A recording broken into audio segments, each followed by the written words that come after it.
Spider-Man is caught in a fight against the Scorpion. During this, Peter is contacted by his wife with news. They have a code green. Webbing up Scorpion, Spider-Man takes off in a hurry. Harry Osborn and his associate watch the hero past their window. It's been difficult, but they've finally gained access to technology found in the remains of Augustus Roman, the Regent's compound. It's all Osborn's now.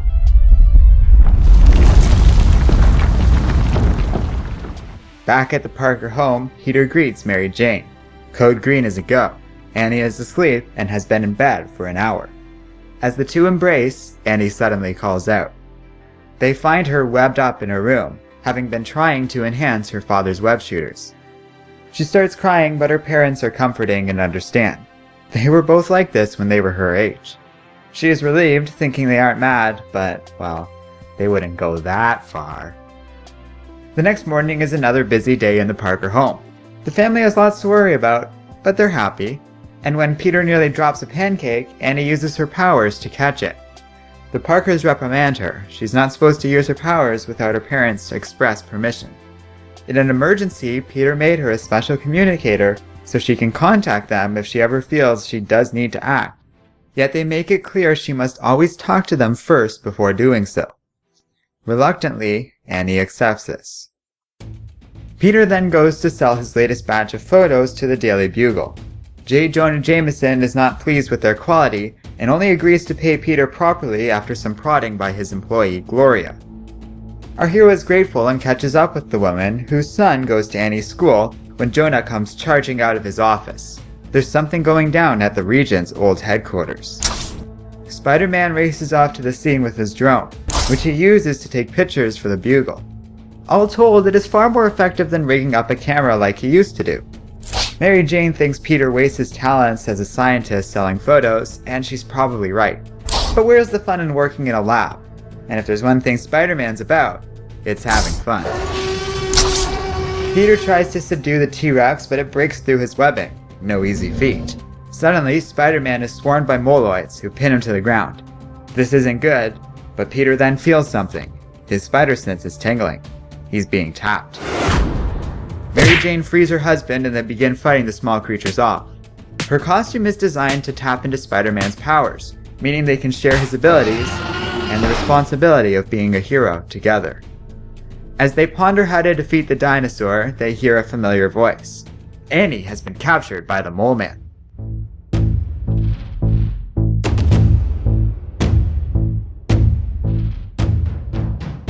Hello and welcome to Comic Island. My name is Arden, and this is my recap and review of Amazing Spider-Man Renew Your Vows #1. Well, I had a lot of fun with the Secret Wars tie-in, so when I heard this had come out, I kinda knew I had to review it. And it did not disappoint. Renew Your Vows is back, and the comic as a whole does a pretty good job at kicking off the new series for it. What's really great about it is not that it's one of the best Spider-Man comics ever. It isn't, for the record. It's that, like the Secret Wars tie-in, it gives us a glimpse of how great modern Spider-Man comics could be, and sadly aren't. The biggest problem with contemporary Spider-Man is that his modern stories don't have much soul to them. They're all about grabbing headlines or going for big and broad stories. That's okay, but trying to be cool and action-heavy over being sincere and thoughtful really shows a lack of understanding when it comes to what makes Spider-Man great. I mean, you can do cool and different stuff like Spider-Verse, but doing that all the time really has been detracting from the Spider-Man world in general. Renew Your Vows in particular shows us why it doesn't have to be this way, and we get to see a Peter Parker kind of grown up, and not in a weird fake corporate way like mainstream Peter Parker. This version still has challenges in life and development ahead of him, but he's matured, he's a father now, and he's gotten used to it. We've moved forward even from the Secret Wars tie-in, and he has this real relationship. One that might be slightly idealized and part of the ongoing male fantasy that is Mary Jane, but there's more depth than classic MJ used to have, and we've moved on from that old criticism. She has a personality and value to this story beyond just being another love interest. She's a partner through and through, and I find both her and Peter act like very plausible, perhaps overly worried parents. It's refreshing to have some superheroes that aren't just like all the others. Like current Superman comics, it's neat seeing something different and a familiar character move on to a new phase in their life. I also like how this comic continues the already established story of Renew Your Vows. This keeps the situation of the Parker family unique. Regent may be gone, but so are most of the heroes. There are no Avengers or allies to help them out, no rich billionaire to take in the family if needed, no lawyers to protect them in court. They got nothing. The family is alone in this world against any villain the story might throw at them. And thanks to the nature of Secret Wars, if the need ever arises, there can be plenty of characters showing up here. That's going to make for an interesting ongoing story and a very cool dynamic for these Spider-Man stories to exist around. I'm looking forward to it. This comic does a lot well, which does make the mainstream Spider-Man stuff seem far behind in comparison. Clone Conspiracy is getting better, but it just doesn't hold a candle to what I saw in this issue. There's even that line which I feel very much calls out just how boring it can be to have Peter working in the lab all the time, and I can't help but feel that's a very deliberate jab at the core Spider-Man series. And the fact that this comic seems much better can't just be attributed to Mary Jane being back. For someone like me who constantly harps on Marvel over this, it is a big deal, but there's more to this comic than just that. Little things like Peter's inner monologue feels more in line with the Spider-Man I know than anything I've seen come out of Prime Universe Peter Parker in some time. This version worries about what groceries he needs to get and ponders his family, feelings, and thoughts of love, while Prime Peter Parker is almost entirely focused on the story, enemies, and conflicts at hand, only ever really drifting from that when it's convenient to the story. This comic gets an easy recommendation if you couldn't tell already.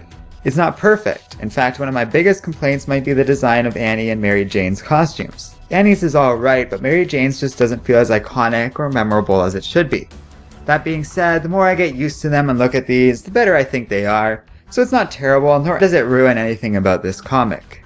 There is also a lot of exposition here, and I kind of understand why. There's a lot of new stuff they're floating, even though it is a pseudo-sequel to Renew Your Vows. And I do like the aspect of it being a sequel. It's cool they're kind of following up on that. But yeah, there's a great deal of dialogue that's just basically information for us, and as a conversation between two characters, it just doesn't make sense. But all that being said, it's a great comic overall. Coupled with a few bonus stories included in this issue, make this pretty much a must-read for Spider-Man fans. Get this issue while you still can, guys.